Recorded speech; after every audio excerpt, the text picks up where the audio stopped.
প্রতিদিন হাজারো মানুষ যাতায়াত করেন আমাদের এই শিয়ালদহ বনগাঁ লোকালে। কেউ কাজের জন্য পেটের দায়ে, কেউ আবার পড়াশোনার জন্য। তাই আমি ভাবলাম একটা নতুন সিরিজ শুরু করি বনগাঁ থেকে শিয়ালদহ পর্যন্ত সবগুলো স্টেশনকে নিয়ে।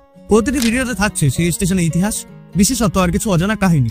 আজ সিরিজের প্রথম ভিডিও শুরু করছি বনগাঁ জংশনকে দিয়ে। চলুন শুরু করা যাক। 1884 সালে ব্রিটিশ আমলে চালু হয় বনগাঁ জংশন। তখন এই লাইন তৈরি হয়েছিল সীমান্ত আর বাণিজ্যের জন্য।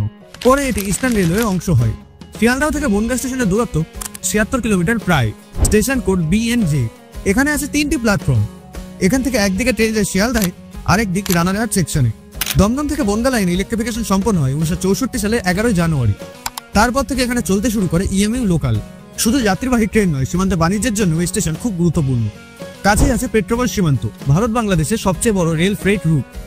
1965 সালের ভারত পাক যুদ্ধের ফলে সেই সময় এই রুট বন্ধ করে দেওয়া হলেও আবার 2001 সালে মালগাড়ি চলাচল শুরু হয় এই পথে। কলকাতা থেকে ঢাকা পর্যন্ত মৈত্রী এক্সপ্রেস ট্রেন এই রুট দিয়ে চলত।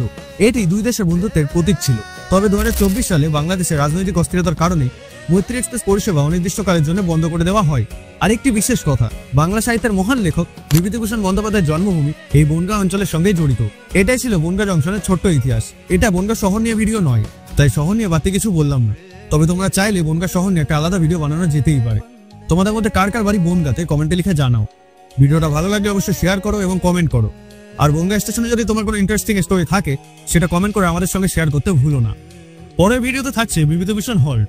জয় হিন্দ, বন্দে মাতরম, ভারত মাতা কি জয়।